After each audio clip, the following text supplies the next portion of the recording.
What if I told you these simple chocolate covered treats could become a profitable side hustle? Today I'm showing you exactly how I make chocolate covered strawberries, marshmallows, and pretzels, and how you can turn simple treats into money. The best part, you don't need a ton of ingredients or fancy equipment to get started.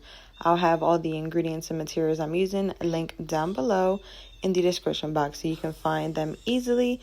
First, we're going to start with our giant s'mores marshmallows.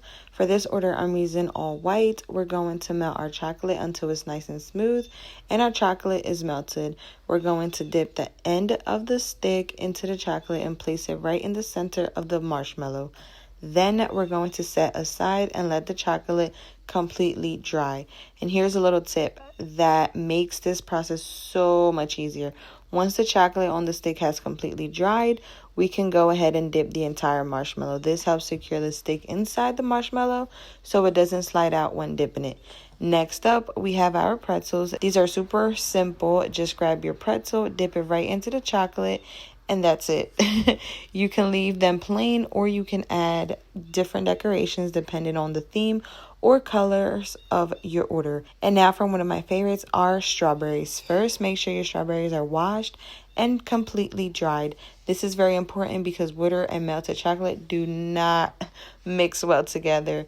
Now you can technically grab the strawberry with your hands and dip it in the chocolate, but I personally recommend using a toothpick or a very thin stick. That way the leaves doesn't fall out when you're dipping it. Once your strawberries are completely covered, we're going to let the chocolate dry. And now comes the fun part, decorating. I'm grabbing a pastry piping bag and adding some melted chocolate inside. And we're just going to cut a tiny hole to create some beautiful chocolate drizzle over our treats. For another decoration, I'm adding some edible gold flakes right on top. You can customize these however you want depending on the event, color, theme, or even the customer's request. This is for a wedding and they just want it white and gold. They let me choose whatever I wanted to do. I'm also mixing just a tiny amount of vodka with edible gold dust to create a paint-like consistency. Then I'm using a brush to splatter the gold onto the treats, and look how beautiful these turned out. This is exactly why I love chocolate covered treats. You can take something so simple and completely transform it with just a little creativity. And if you're thinking about starting a small treat business, this is a great place to start. You can make these for birthdays, baby showers, weddings, graduations, holidays, Valentine's Day, or even just as a gift.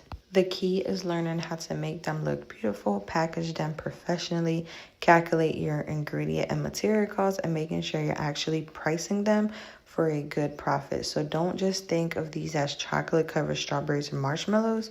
Think of them as a product that you can customize, package, and sell. And that's exactly what makes chocolate covered treats such a fun business idea. If you enjoyed this video and you want to see more small business baking and behind the scenes content, make sure you subscribe to my channel and turn on your notifications. And if you're thinking about starting your own treat business, comment below and let me know what treat you would sell. And also towards the end of this video, I show you guys a little sneak peek of another dessert that I did for this order, and they were brownies decorated with the same theme. If you guys want to know the recipe of my delicious brownies and how I did this exactly, just let me know down below in the comments and I will make sure to record that for you guys. Thank you so much for watching and I will see you guys in the next one. Adios.